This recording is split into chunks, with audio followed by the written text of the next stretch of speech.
ऐसी सुंदर सुंदर लीलाएं करते हैं, रात्रि में जन्म लेकर के आते हैं। यह तो ब्रज की सुंदर लीलाएं हैं।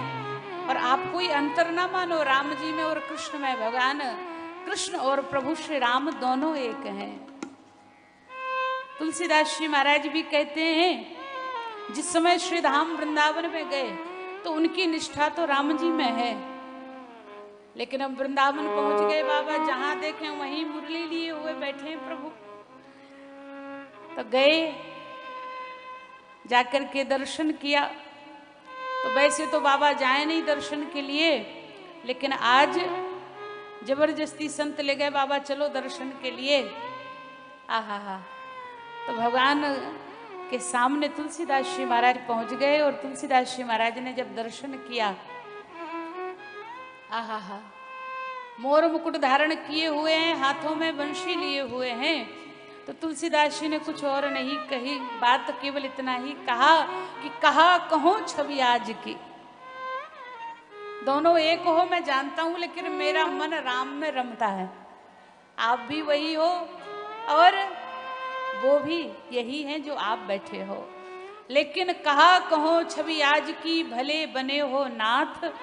लेकिन कोई जबरदस्ती नहीं की तुलसीदास जी ने। कई लोग कहते हैं कि तुलसीदास जी बोले नहीं नहीं ये सिर तभी झुकेगा, लेकिन तुलसीदास जी तो झुकते भी जा रहे हैं और कह रहे हैं, तुलसी मस्तक नवत है, धनुष बाण ले वो हाथ। मैं तो झुक रहा हूँ, प्रणाम कर रहा हूँ, अब आपकी मर्जी है। अगर धनुष बाण धारण कर लेते तो मुझे और अच्छा लगता। तो आज भगवान कृष्ण भी क्या करते हैं, बोले कित मुरली कित चंद्रिका, कित गोपिन के साथ, और अपने जन के कारणे कृष्ण भये रघुनाथ। बन गए राम जी। तो उनको कोई फर्क नहीं पड़ता, तो हमको आपको भी फर्क नहीं पड़ना चाहिए। नारायण दो एक हैं, रूप राशि तिल रेख। अंतर कितना, बोले इतना अंतर। राम जी के नेत्र देखो तो इनके दृग गंभीर हैं, और नंदनंदन श्याम सुंदर बोले उनके चपल विषेक। बस इतना ही दोनों में अंतर है। अब बड़ी सुंदर लीला हो रही है और भोले बाबा कथा सुना रहे हैं। तो रामचरितमानस में हम लोग पहुंचे कि यहाँ पर भगवान शंकर पार्वती मैया को देखकर कहते, देवी ऐसा उत्साह, ऐसा आनंद, ऐसा उत्सव तो फिर हमसे भी रहा नहीं गया।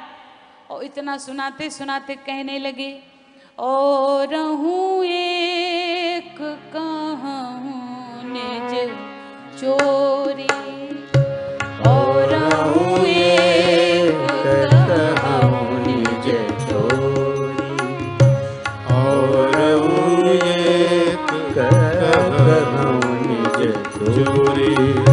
सुनु गिर जाति दृढ़मति तोरी, सुनु गिर जाति दृढ़मति तोरी, और रहूं एक कहूं निज चोरी, और रहूं एक कहूं निज चोरी। और रहूं एक कहूं निज चोरी, रहूं एक कहूं चोरी, और रहूं एक कहूं निज चोरी। चोरी,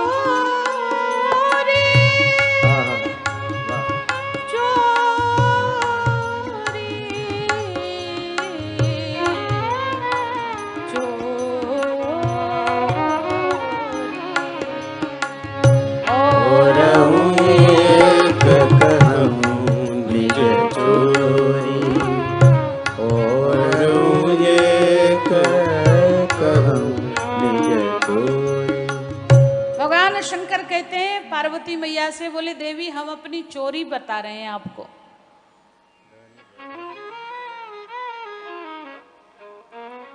भगवान शंकर से पार्वती मैया बोली, बोले प्रभु आप और चोरी कैसे संभव है, हो ही नहीं सकता।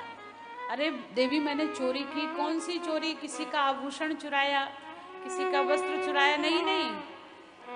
बोले जब प्रभु प्रकट होकर के आए तो सब दर्शन के लिए गए थे, तो हम भी गए थे। तो बोले इसमें चोरी की कौन सी बात, जब सब गए होंगे तो आप भी गए होंगे। अरे बोले जैसे सब गए थे हम वैसे नहीं गए थे। तो आप कैसे गए थे? बोले मनुज रूप जान ही नहीं कोई, मनुष्य रूप धारण करके गए। अच्छा प्रभु तो अकेले ही गए थे क्या? बोले नहीं नहीं, काग वसुंडी संग हम दो, काग वसुंडी जी महाराज और हम दोनों ही गए थे।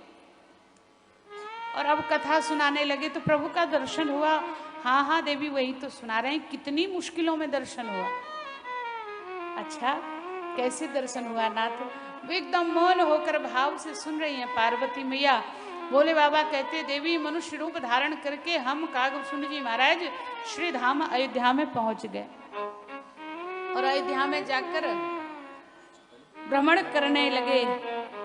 परमानंद प्रेम सुख भूले, फूले बीथन फिरहि, आहा मगन मन भूले।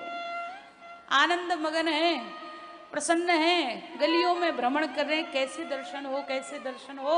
जब बहुत विचार किया, इतनी भीड़ थी देवी, तो हमने सोचा एक काम करते हैं कि हम लोग खेल तमाशा दिखाने वाले बन जाते हैं। तो क्या किया? तो बोले हम तो बन गए मदारी और कागभूषण जी महाराज बन गए हमारे जमूड़े। हम दोनों ही पहुंच गए माता कौशल्या के भवन के निकट और हमने सोचा कि यहीं से भवन के झरोखे से झांक कर देखेंगे और कहीं माता कौशल्या गोद में अपने लाल जी को लेकर झांकें भवन के झरोखे से, तो हमें भी दर्शन हो जाए, ज़्यादा समस्या नहीं होगी।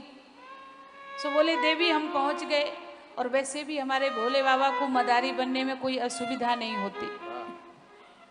जितना सामान मदारियों को चाहिए वो भोले बाबा सदैव लिए रहते हैं। धन धन भोलेनाथ तुम्हारे कौड़ी नहीं खजाने में, पर तीन लोक बस्ती में बसाए आप बसे वीराने में। ऐसे भूत भावन भगवान शंकर अलग थलग रहते हैं, लेकिन सबको इतना देते हैं कि कोई कमी रहती ही नहीं है। हा तभी भक्त जन कहते मैं ऐसे भूत भावन भगवान शंकर बन गए मदारी। कागभूषण जी महाराज साथ में दोनों पहुंच गए और बड़े प्रेम से भाव से कागभूषण जी महाराज से भोले बाबा कहते हैं, बोले आप एक काम करो, आप गाना गाओ और हम डमरू बजाते हैं। और जैसे ही सुना तो कागभूषण जी महाराज बोले प्रभु हम और गाएं? हम? हाँ गाइए ना, क्या दिक्कत? अरे महाराज हम मनुष्य बने हैं, मनुष्य हैं थोड़ी। अगर हम गाएंगे तो और जल्दी पकड़ लिए जाएंगे, क्योंकि कौआ गाएगा तो कोई सुर में होगा, वो तो काँव काँव करेगा।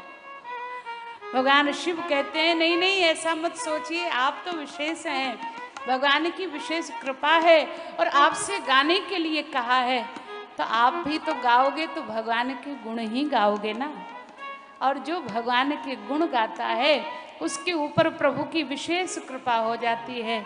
और अयोध्या धाम में हो, यहाँ पर भगवान के गुण गाओ तो महाराज अगर कौआ भी गाएगा तो वह भी सुर में ही होगा।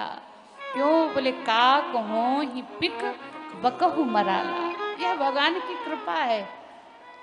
कौआ भी कोयल हो जाए और बगुला भी हंस हो जाए अगर प्रभु कृपा कर दें। अब तो कागभूषण जी महाराज ने गाना आरंभ किया और भोले बाबा ने डम डम डम डम डम डम डम डम डम डम डम डम डमरू बजाया। बड़े प्रेम से बजा रहे हैं डमरू भोले बाबा। प्रभु पालने में पौधे हुए थे और जैसे ही सुना आहा डमरू की आवाज सुनी, प्रसन्न हो गए भगवान। क्यों? समझ गए भोले बाबा आ गए। और जैसे ही सुना भोले बाबा आ गए तो समझ गए, बोले प्रभु क्या सोचते हो, दूर से ही दर्शन करके चले जाओ। लेकिन हम ये नहीं होने देंगे। क्यों? बोले जब तक हम आकर आपके चरणों में प्रणाम नहीं करेंगे तब तक आपको दर्शन भी नहीं देंगे।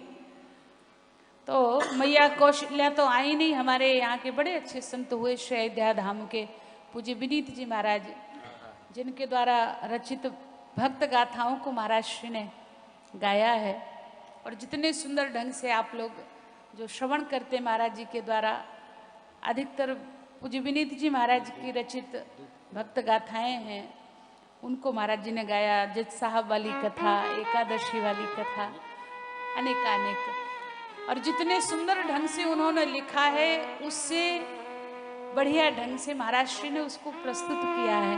और जब उनके मुख से सुनते हैं, मैं आपको निवेदन करूं, कई बार भक्त लोग कहते हैं, तो और लोग जो होंगे जो ऐसा दुस्साहस कर लेते हैं कि भगवान महाराज श्री के द्वारा गाई हुई ऐसी सुंदर सुंदर भक्त गाथाएं खुद भी गाते सुनाते, लेकिन मेरा अपना भाव रहता है कि कई सारी ऐसी भक्त गाथाएं जो हमें महाराज जी के मुख से ही अच्छी लगती हैं, तो हमें लगता है कि वही सुनाएं और हम लोग सुने। तो मैं कई चीजें याद होने के बाद भी नहीं कहती हूँ, क्योंकि मुझे वो लगता है कि महाराज जी के द्वारा ही बहुत सुंदर लगता है सुन करके। तो ऐसे पूज्य विनीत जी महाराज